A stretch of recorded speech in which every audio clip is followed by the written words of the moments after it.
Mr. Cody Osborn, first and foremost, welcome to Taurus. Yes, thank you. How's it been settling into your role as marketing director? It's been an absolute whirlwind. Really fun. I'm kind of a competitive person, so I'm like ready to get everything done at once. Yeah, and you have already. How long have you been in the firearm industry for? Like eight years or so. Yeah, it's kind of ran. I started off working at a retail gun store. Okay. In the back, and then moved into the firearms manufacturer side about 3 years after that. So. And the marketing side of things? Just about 4 or 5 years now. So that must be a challenge in this industry. It is. It's a tough boat, and you see it in the news quite a bit right now, right? It's not as easy as people think. I'm a shooter, and like there's things that you want to talk about, right? It's a defense gun. There's things around that, that you can't show on TV, and there's a lot of restrictions on a lot of those things, and recent things that have popped up now makes it really hard to even like educate people on firearms and get new people into firearms. Yeah. So it's a tight line we walk, to get the right message out there to people in the right way, so. Definitely. Yeah, it is a tough one though. So starting behind the counter at a gun store, you probably learned everything you know about guns and different manufacturers. Yeah, it was retail counter guys like have it like hard, right? Yeah. We know like you've been shooting a gun, everybody feels like everybody's been shooting a gun for like 20 years, so you can't really tell a lot of people or customers, what to do on that side of it, and they're dealing with that every single day. But you end up seeing like what people are wanting to buy, what influences them. And you get to see all the other manufacturer reps come through and what they're doing good and how they're communicating with the dealer and everything. So great experience. Yeah, it was fun. It is a wild time though. Crazy stories, and it's a fun time. Every time I end up going to a gun store, I ask, what are some of the crazy stories, and it's fun to get those retail guys like really behind the counter talking about those things because it's like good, bad, everything in between. It's hilarious though. So did you hear about Taurus working at a gun store, or was it more recent? Yeah, so surprisingly, before, it was funny, like everybody expects like I've just been shooting my whole life, but I grew up hunting and stuff, but it's like such a complete different realm, you're not like, now I'm out training all the time and shooting, but you don't really do that as much as a hunter, so. I heard about Taurus, and my first one was a Raging Bull. Wow. That was one of the first guns I ever bought, actually. So just because it looked cool, right? That was a big 44 Magnum. Yeah. Still love that gun to this day. But yeah, that was kind of the first time I heard about them, and it was purely through like just shopping at a gun store. Yeah. So. I feel like a lot of people say that, one of the first guns they owned was a Taurus, or. Yeah, that's been and part of my first kind of few months here has been that of really like getting behind the curtain on like who's buying Taurus. Yeah. And I've got a lot of friends who are firearms instructors and really enthusiasts and part of some high tier style firearms instruction. And I would ask them like, all right, you're teaching new shooters, right? All the time. I'm like, yes, all the time, especially over the last few years. Like that market segment has just really blown up. Like there's a lot of new shooters coming in the industry. And I asked them, I was like, how many of them are shooting Taurus?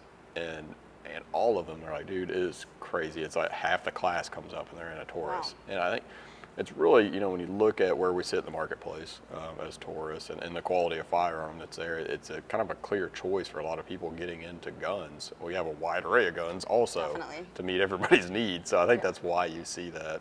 Yeah, and so based off what you've heard about Taurus and your years in the industry and what you're seeing now actually working at Taurus, what differences do you notice, or what have you seen? The quality levels have come just light years ahead, and that was a big thing of me. I shoot a lot, usually the averages on my years I'm shooting a lot with no ammo shortages is 50 to 60,000 rounds in a year, and then so I was always getting there. I wanted guns that could last a long time for me and get through those high round counts. And I think during like your shooting career and the more and more you get into guns, you tend to like veer towards these like really high end guns. And I got to that point, and then I noticed like when family members and people were coming up and I was training new shooters, I was trying to recommend guns to them, and I kept recommending these guns, and they'd look at the price point and they're like, what, are you crazy?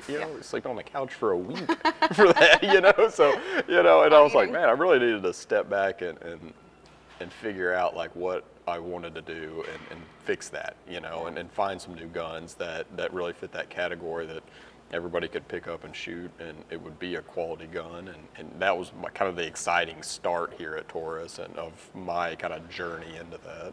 I don't know, everyone always laughs. My you know, my wife, God help her, the guns that come through my house, you know, she can't keep up anymore. And you know, it's like I kind of got in this craze, and now like when I came to work at Taurus, I was like, the one key point of why I even came to work over here, and I saw this factor in my life of what I wanted to help, and I want everybody to be able to own a gun and go shoot and participate in the shooting sports industry. My background's in education. I was a teacher for a while, and so I just have that drive to like, I want everybody to do this. And I saw this opportunity with Taurus because I started looking at what I was recommending and what I was needing for situational instances in like concealed carry. Yeah. I really dove down deep in concealed carry aspects of things, and I noticed like the guns I was recommending were kind of really great high quality guns, but they were only like, they were good at multiple things, but not great at one specific task.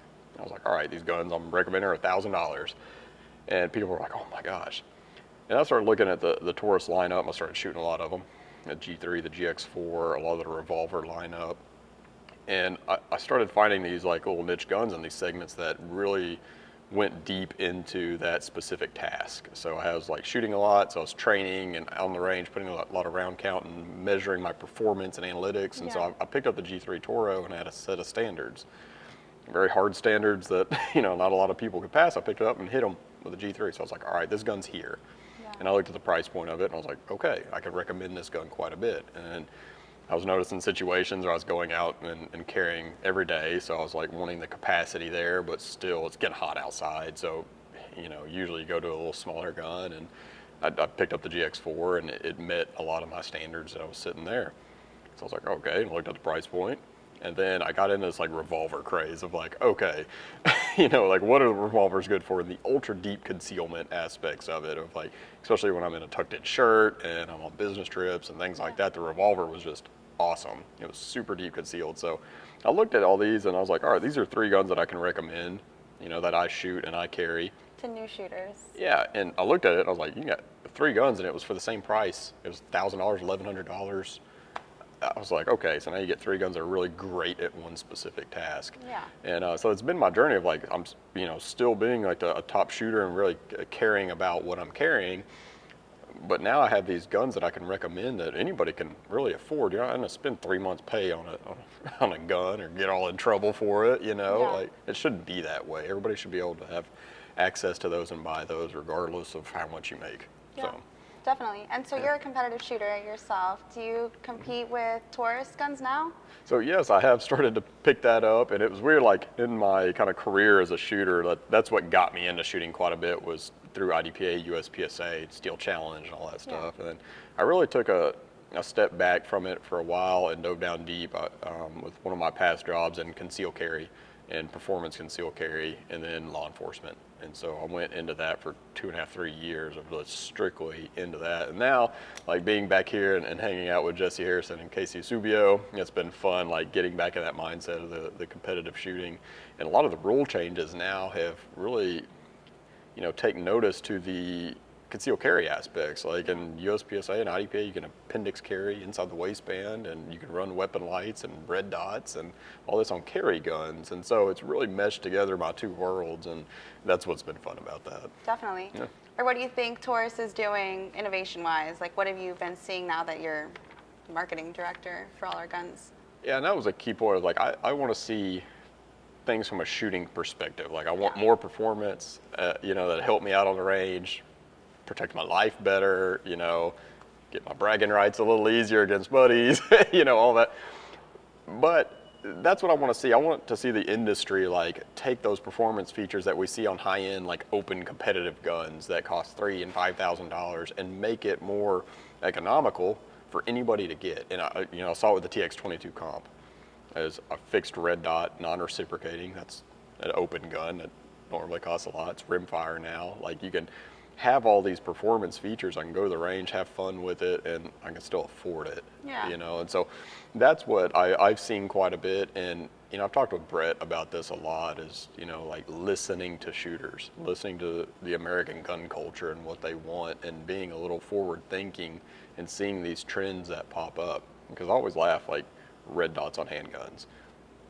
I remember at one of my past jobs was like we're mentioning that, and I was super into shooting, so I was always like tinkering and trying new things. And you know, I was like, man, I want to put a red dot on like a little small single stack gun. And we're like, what would you do that for? Like they thought that was the most outlandish thing. And then now you see this, and competitive shooters drive that a whole lot because they're always tinkering with stuff.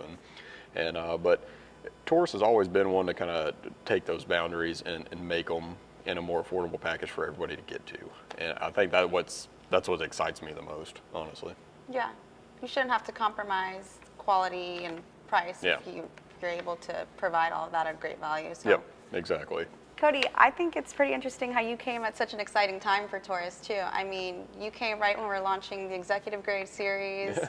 How's that been? It's been fun because like I stepped in like day one, you know, like Brett was like, all right, we have this, you know, and I was like, well, this is cool because, you know, what me and him were talking about was we needed like a little bit of a playground to like explore some ideas and do some higher end things. And, you know, I was really curious to see if like the Taurus customer and the brand could really hold true on giving a higher end kind of look and feel on a product at a more premium price than what is normally coming out of it. And so we went in and looked at this executive grade and launched it at NRA show this year. And it was fun for me to kind of look at, I mean, a new approach on how we were treating with dedicated product specialists and how we were bench building the guns and not on these assembly lines, and kind of really focusing in on quality over quantity at this point, which is tough because we look at the market and it's wild, you know, and there's so many new shooters getting into it, and we really want to get more guns out there for Americans to buy.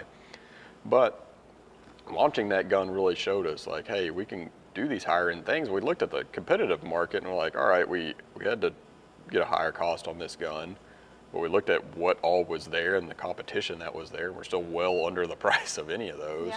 And that's what I told him. I was like, listen, man, that we should be able to bring like hand polished, you know, finishes and chamfered cylinders, hand tuned trigger, like all this stuff, and like the way we know how to manufacture should bring that at a cost that people can afford also. You know, we always kind of come back to that. I don't want to say like value all the time because I said I'm a performance shooter, but I'd like to afford ammo afterwards too to be able to shoot. You know, you still can. Yeah, exactly. And that was one of the things, was like the first step of listening to product specialists in the revolver realm. We had a lot of consultants in on that project to help very big time revolver shooters. So that was what was really cool to see. It was like input from that, and then our ideas, and then just meshing it together and getting it to market, and then them selling out so quick too. Yeah, so that was great. We had a whole focus group leading up to this launch, and the whole series itself should bring a lot of excitement to the market. Yeah, and that's what it gets us back to, like listening to, you know, our customers. And that's what I always say, like we do read the comments on social media and the emails that come in through customer service, and we are keeping tally of that stuff, and we like to hear people's feedback and actual good feedback, you know, of what you think. So I always tell people, just comment on there and let us know, because we are watching that. We're listening. Yeah, for sure. Well, thank you so much, Cody. Yeah, I'm no really problem. excited. Yeah, me too.